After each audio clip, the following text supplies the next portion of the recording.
उद्धव ठाकरे मध्यरात्री मुख्यमंत्र्यांना वर्षा निवासस्थानी भेटल्याच्या बातम्या. आंबेडकरांनी स्थापन केलेल्या प्रबुद्ध भारत या मीडिया हाऊसच्या ट्विटनंतर राजकीय वर्तुळात खळबळ. उद्धव ठाकरेंसोबत भेटीबाबतचं वृत्त खोटं. आम्हाला लपून छपून भेटण्याची आवश्यकता नाही. मुख्यमंत्री फडणवीसांकडून स्पष्ट.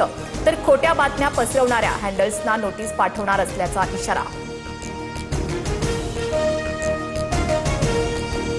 चर्चेबाबत उद्धव ठाकरे आणि देवेंद्र फडणवीसच सांगू शकतील. वर्षा निवासस्थानावरील बैठकीच्या प्रश्नावर संजय राऊतांचा थेट बोलण्यास नकार.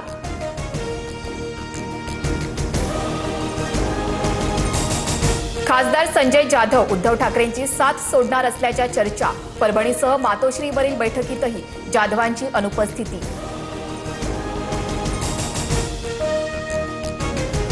पुण्यात सुनेत्रा पवारांचे भावी मुख्यमंत्री म्हणून बॅनर झळकले. मार्केट यार्ड परिसरात झळकलेल्या फ्लेक्समुळे राजकीय चर्चा. राज्याच्या पहिल्या महिला भावी मुख्यमंत्री सुनेत्रा वहिनी पवार असा बॅनरवर आशय.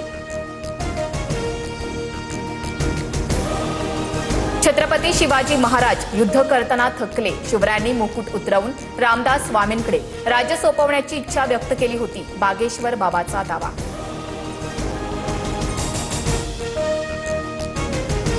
महापुरुषांबाबत लोककथा तयार होतात. इतिहासात असा कुठलाही दाखला नाही. बागेश्वर बाबाच्या छत्रपती शिवरायांबाबतच्या दाव्यानंतर मुख्यमंत्री फडणवीसांचं भाष्य. मुंबई महाराष्ट्रात मराठीचा आग्रह चुकीचा नाही. मराठी येत नसणाऱ्या रिक्षा टॅक्सी चालकांना मराठी शिकवू यावरून वाद नको. मुख्यमंत्री फडणवीसांकडून भूमिका स्पष्ट.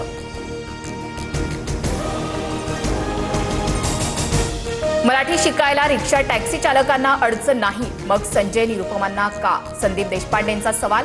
तर मराठी भाषेला विरोध नाही. फक्त रिक्षा चालकांचा परवाना रद्द करू नका. निरुपम यांची भूमिका. शिवाजी कोण होता पुस्तक छापून 40 वर्ष. आता वाद कशाला?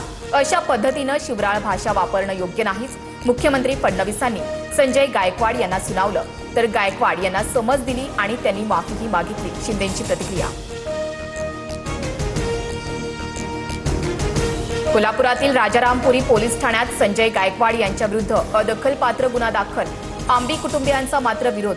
संजय गायकवाड यांच्यावर दखलपात्र गुन्हा दाखल करा. प्रशांत आंबींची मागणी. अत्याचारी भोंदू खरात विरोधात नाशिकमध्ये आणखी एक गुन्हा दाखल. आईवडिलांच्या मृत्यूचा योग टाळण्यासाठी 8,76,00,000 उकळले. खरातचाच सीए ललित पोफळेची सरकारवाडा पोलिसात तक्रार.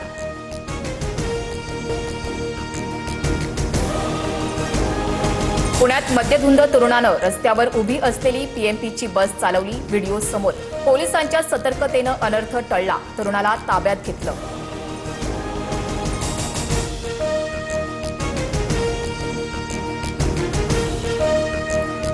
राज्यभरातील कृषी केंद्र चालकांचा 27 एप्रिलपासून बेमुदत संपाचा इशारा. फर्टिलायझर डीलर संघटनेचे अध्यक्ष विनोद तराळ यांची माहिती. विविध मागण्यांसाठी 85,000 कृषी सेवा केंद्र बंद ठेवण्याचा इशारा.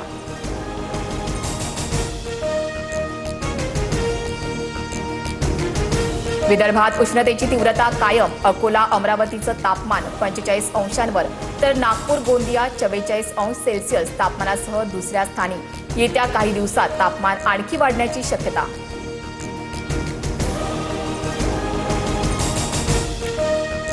आयपीएलच्या दिल्ली पंजाब सामन्यात झेल घेण्याच्या प्रयत्नात लुंगी एनगिडी गंभीर जखमी. डोक्याला मार लागल्यानं अँब्युलन्स आणून थेट रुग्णालयात केलं भरती. सध्या लुंगी एनगिडीची प्रकृती स्थिर.